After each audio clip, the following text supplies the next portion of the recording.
CM Nitish के करीबी नेता ललन पासवान ने बीजेपी का दामन थाम लिया है। बीजेपी की ओर से आयोजित सदस्यता ग्रहण कार्यक्रम में ललन पासवान ने बीजेपी का दामन थामा। बीजेपी के तमाम बड़े नेताओं की मौजूदगी में उन्हें पार्टी की सदस्यता दी गई। वहीं मौके पर मौजूद सुशील कुमार मोदी और इसके साथी सम्राट चौधरी ने उनका स्वागत करते हुए जेडीयू पार्टी पर जमकर हमला बोला। क्या कुछ कहा इन नेताओं ने, वो आपको सुनाते हैं।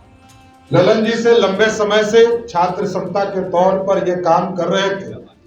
उस दौर से इनसे हम लोगों का संबंध रहा है और छात्र संस्था में लगातार संघर्ष करके बाद में विधायक दो बार चेनारी से हुए और आप लोगों की सेवा करने का काम चेनारी विधानसभा में किया।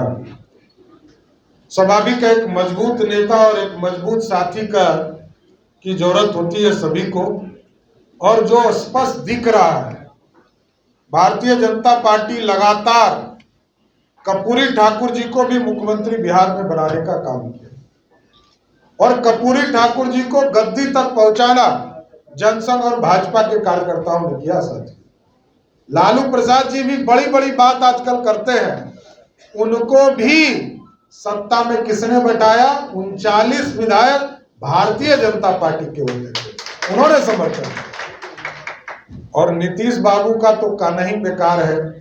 यहाँ सुशील जी, आदरणीय सुशील जी बैठे हैं, लड़े ये।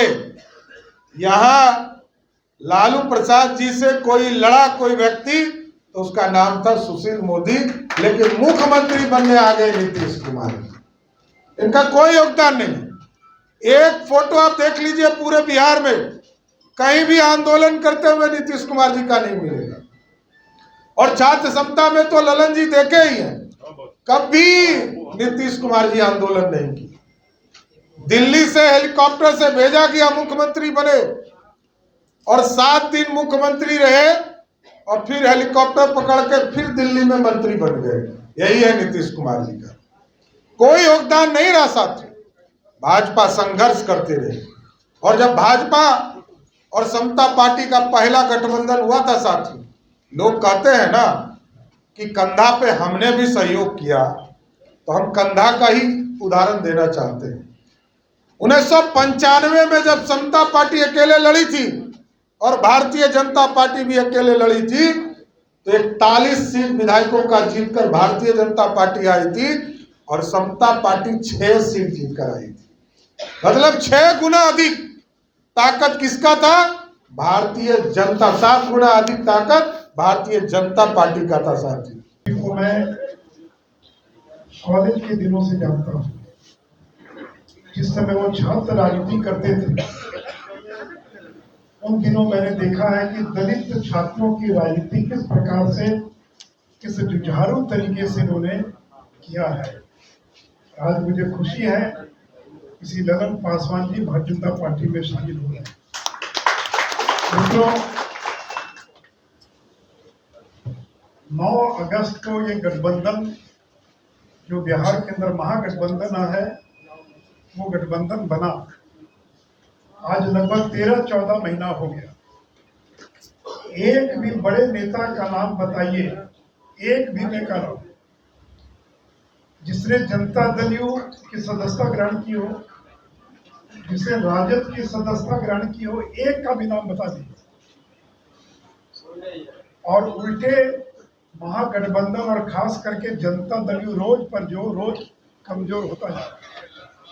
श्री उपेंद्र कुशवाहा अलग हो गए, श्री RCP सिंह अलग हो गए, श्री जीतन राम मांझी अलग हो गए।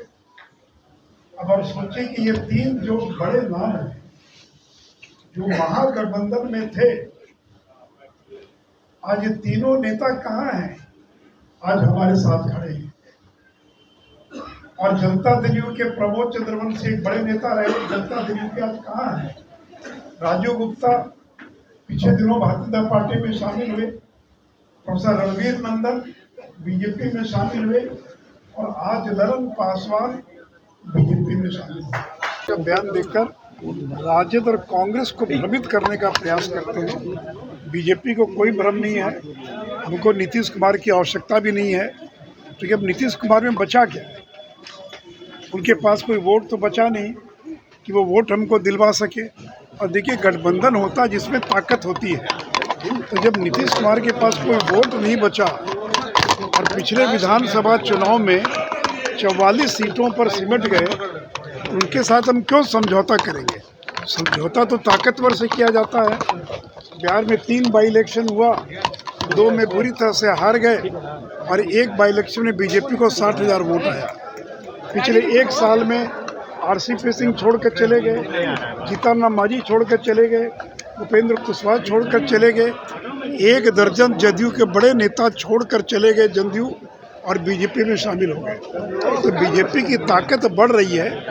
हम अपने चिराग पासवान, उपेंद्र कुशवाहा ऐसे सहयोगियों के बलबूते हम लोकसभा का चुनाव लड़ेंगे।